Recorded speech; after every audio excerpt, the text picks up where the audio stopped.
Ada lagi bahasan bapak saya. Ada lagi bahasan bahwa Sayyidina sallallahu alaihi wasallam beliau bersabda. Tetapi hadis ini lemah ya, jangan diamalkan bapak saya. Tetapi ya itu perbincangan di kalangan para imam. Bahwasanya muntah itu membatalkan wudu. Kemudian juga mimisan membatalkan wudu. Juga mazi membatalkan wudu.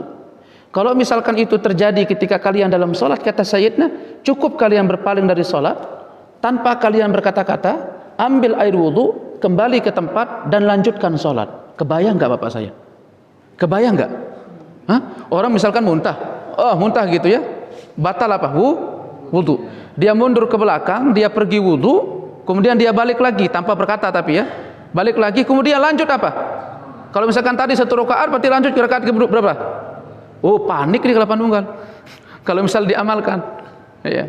Ini memang perbincangan fikih itu sampai sedahsyat itu, ya, sampai sepanik itu gitu ya. Ya biasa. Tetapi hadis ini lemah.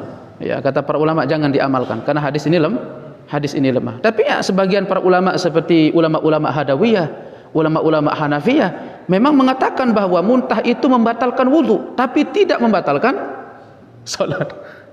Tapi kata para ulama ya unik juga, kok wudunya batal tapi sholatnya enggak batal. Ya kan mestinya kalau wudunya batal sholatnya juga batal kan begitu mestinya.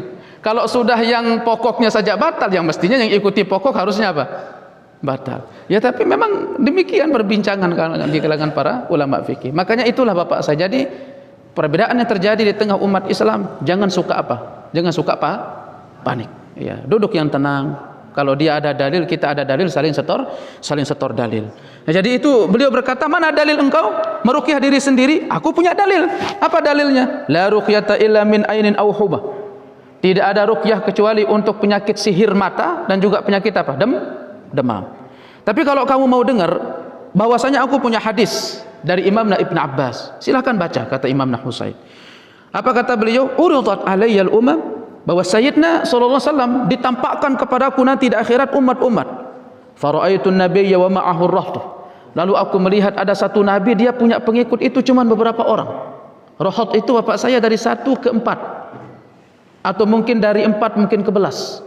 Jadi ada nabi itu pengikutnya cuma berapa? Cuma belasan orang. Cuman bisa dihitung.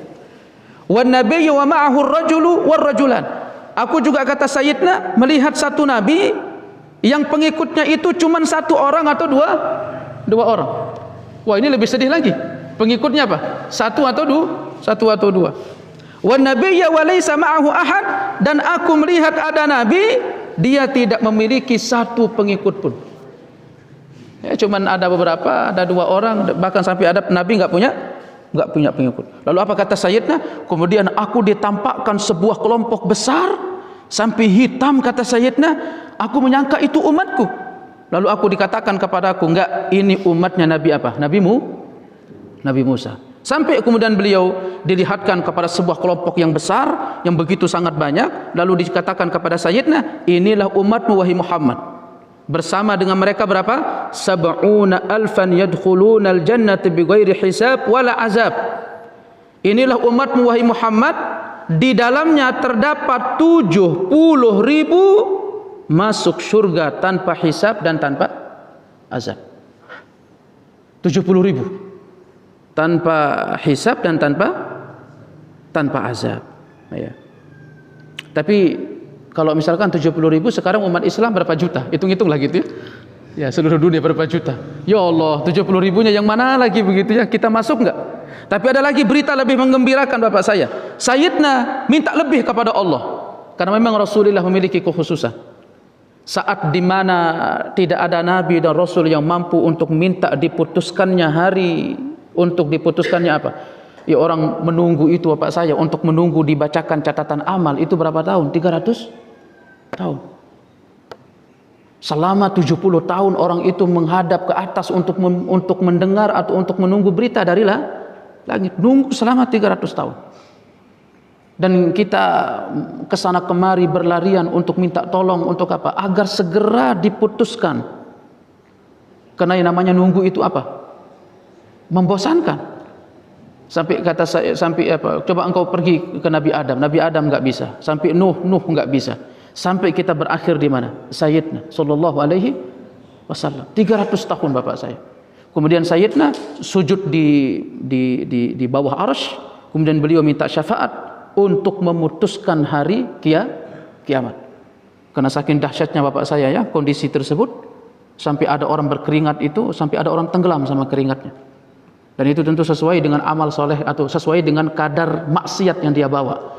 Semakin tebal maksiatnya, berarti semakin dalam apa? Keringatnya. Kata Nabi itu ada sampai mata kakinya, sampai ada betisnya, sampai ada pinggangnya, ada yang sampai apa? Pundaknya, ada yang sampai mulutnya. Udah mulai tenggelam, airnya sampai di sini aja. Bahkan sampai ada yang menutup apa? Hidung.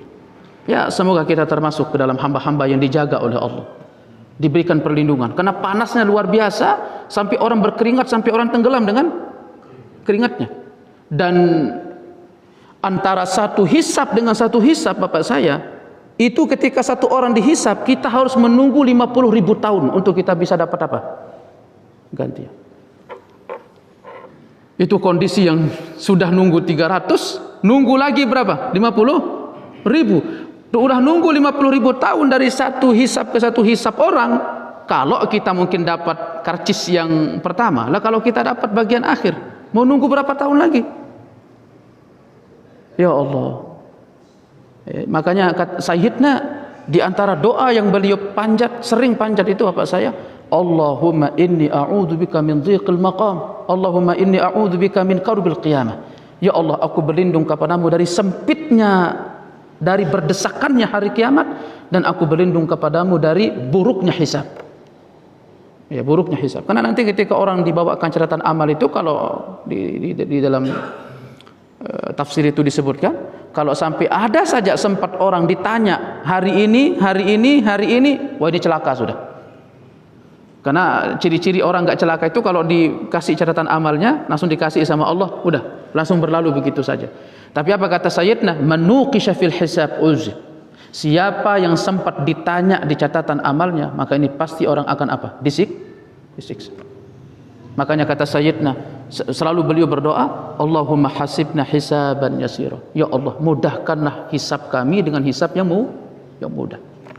Itu di akhir salat beliau itu selalu beliau baca doa itu. Sallallahu alaihi wasallam. Apa kata Sayyidina? Aku minta tambahan kepada Allah. Lalu Allah memberikan aku tambahan. Pada tiap 1000-nya itu ada lagi 70.000 yang akan masuk surga tanpa hisab. Kalau tadi ada 70.000 masuk surga tanpa hisab, dan tiap 1000-nya ada lagi 70.000 masuk surga tanpa hisab. Ya, moga kita yang terakhir nih. Iya. Sampai Ukasyah mengatakan, ya Rasulullah, doakan aku ya Rasulullah bisa masuk ke dalamnya. Apa kata Sayyidina? Ya Allah, masukkan Ukasyah masuk ke dalamnya. Berarti Ukasyah di mana tempatnya? Di surga. Karena sudah didoakan sama Sayyidina. Lalu ada orang mengatakan, ya Rasulullah, aku juga ingin ikut, doakan aku ya Rasulullah. Apa kata Sayyidina? Kamu sudah didahului oleh siapa? Ukasyah. Ya, tinggal kita berlomba-lomba untuk menjemput apa? Kebaikan. Insyaallah semua umat Islam masuk apa? Masuk surga. Tapi yang kita inginkan itu adalah masuk surga tanpa hisab. Lalu mereka, para sahabat ketika mendengar, terakhir bapak saya, ketika para sahabat mendengar hadis ini, itu terperangah mereka. Mereka, ya Allah, itu siapa mereka? Ada bilang bahwasanya, oh pasti mereka ini adalah para sahabat. Para sahabat terdekatnya siapa? Nabi Muhammad, Abu Bakar, Umar, Utsman. Kemudian satu lagi mengatakan, oh bukan, mereka mungkin adalah orang-orang yang tidak pernah tersentuh dengan kesyirikan. Kalau kita ini kan orang-orang mu'alaf yang masuk Islam. Mungkin orang-orang yang muslim dari apa? Dari awal. Akhirnya semua orang berdebat, ini mungkin orangnya, itu mungkin orangnya. Akhirnya Sayyidina agak bising mendengarkan orang berdebat di luar rumah. Akhirnya Sayyidina keluar sallallahu alaihi wasallam. Apa kata Sayyidina? Apa yang kalian perbincangkan? Ya Rasulullah, kami masih menunggu dari engkau ya Rasul. Siapa orang-orang yang 70.000 itu yang masuk surga tanpa hisab? Kata Sayyidina, mereka adalah siapa? La yastarqun, tidak minta di ruqyah, wala yaktawun, dan tidak mengkait dirinya, wala yatatayyarun, dan mereka tidak pesimis. Jadi ciri-ciri mereka itu adalah orang yang pertama tidak minta di ruqyah. Kemudian kedua, tidak dengan kai, penyembuhan kai, besi yang sudah dibakar, ya. Kemudian ketiga, tidak pesimis, artinya optimis. Pesimis dengan apa? Wa 'ala rabbihim yatawakkalun. Kepada Tuhan mereka lah, hanya kepada Tuhan mereka lah mereka bertawakal. Jadi pesimis di situ maksudnya Bapak saya apa? Pesimis dengan sesuatu ya. Makanya kata Sayyidina, la yatatayyarun. Mereka tidak pesimis dengan burung. Karena dulu orang Arab itu suka mengundi nasibnya dengan burung. Dia lepas burung, kalau misalkan burungnya ke kanan, wah, di nasib saya baik nih. Tapi kalau burungnya misal ke kiri, waduh, celaka nih saya. Nah, itu keyakinan siapa? Orang musyrik. Lah kalau kita mirip-mirip lah kalau orang Indo. Kalau orang Indo apa kalau orang Indo? Kalau kupu-kupu masuk ke rumah, wah, ini rezeki nih. Nah, kalau kupu-kupu masuk ke rumah. Atau kalau mata bergerak sebelah kanan, wah, ini ada apa? Ada rezeki nomplok ini. Tapi kalau kiri yang bergerak bilang apa? Ada musibah. Jadi mengait-ngaitkan sesuatu dengan sebab-sebab yang tidak memiliki keterkait. Musibah sama gerak mata apa kaitannya? Kan begitu. Iya. Sama juga dengan manfaat atau karunia dengan terbangnya burung, apa keterkaitannya? Orang bisa dapat manfaat ya kerja, kan gitu sebabnya. Mengaitkan dengan sesuatu yang tidak dinalar oleh otak, itu bertentangan dengan apa? Nilai-nilai Islam. Nah, itu 3 orang. Nanti insya Allah selebihnya kita bicarakan karena sudah masuk waktu syuruk. Jadi demikian kata Sayyidina, dari ciri orang yang 70.000 itu tidak minta diruqyah dan juga tidak penyembuhan dengan kai. Kemudian ketiga apa? Tidak pesimis dengan apa? Dengan sesuatu yang tidak memiliki keterkaitan sebab dan tujuan. Wallahu a'lam bishawab. Ini yang bisa kita sebutkan Bapak di pagi hari ini. Ya, semoga difahami dan semoga kita bisa amalkan apa yang kita sebutkan tadi. Amin ya rabbal alamin. Ada pertanyaan sebelum kita tutup?